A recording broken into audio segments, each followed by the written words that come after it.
Hi guys and welcome back to my channel. NEET 2025 is finally over and अब counselling भी start होने वाली है एंड मुझे पता है कि आप सब लोग सोच रहे होंगे कि अगर MBBS नहीं मिल रहा तो हम BMS लें या फिर BDS या फिर BVAC या अदर कोर्सेज।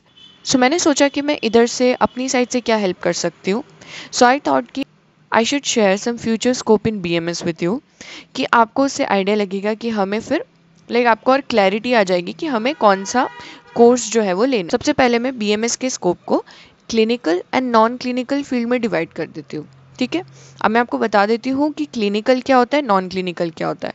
तो देखो, क्लिनिकल वो है कि फॉर एग्जांपल अगर आपको प्रैक्टिस करना है तो वो क्लिनिकल फील्ड में हो जाता है जहाँ पर आप अपना क्लिनिकल स्किल्स प्रैक्टिस करेंगे।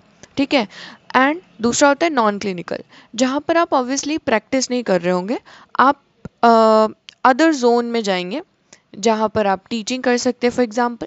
ठीक है, तो मैं आप यहाँ पर इनको और क्लासीफाई करती हूँ। तो क्लिनिकल फील्ड में अगर आपकी ये इच्छा है कि हम क्लिनिकल फील्ड में ही रहे, हमें प्रैक्टिस ही करनी है, देन वो फर्दर डिवाइड होता है।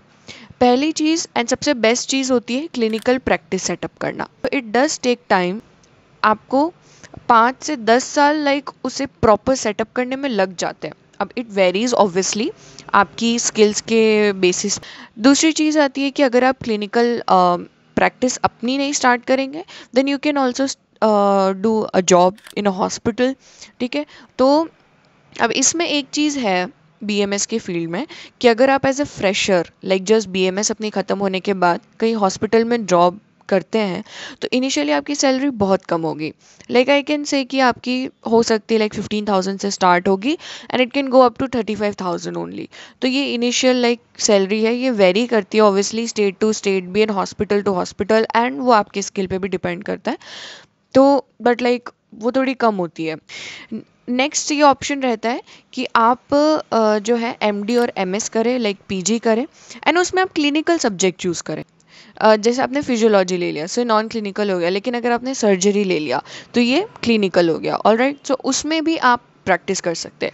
अब एक और यहाँ पे की पॉइंट ये है कि अगर आपने अपनी MD या MS कंप्लीट करी है एंड देन अगर आप कोई प्राइवेट हॉस्पिटल में जॉब करने जाते हैं देन ऑब्वियसली आपकी सैलरी ज़्यादा होगी। नेक्स्ट हम मूव करते हैं on to the non clinical field. Non clinical field में अगर आपको प्रैक्टिस नहीं करनी है then you can choose non clinical field. अगर आपको स्टिल PG करनी है, MD MS करनी है, तो आप कोई नॉन क्लिनिकल सब्जेक्ट चूज़ करके वहाँ पर MD MS कर सकते हैं। And after that you can go for the second scope जिसकी मैं बात करने वाली हूँ, दैट इज़ लेक्चरर और असिस्टेंट प्रोफेसर और टीचिंग की जॉब में। If you are interested in teaching then obviously आप लोग MD MS करने के बाद टीचिंग की जॉब में जा सकते हैं। ठीक है, एंड देन इसके बाद एक और ऑप्शन है रिसर्चर। सो आप रिसर्च की फील्ड में भी जा सकते हैं, बहुत स्कोप है, बिलीव मी रिसर्च में भी बहुत स्कोप है। अभी तक इतना एक्सप्लोर ही नहीं किया गया आयुर्वेदा को।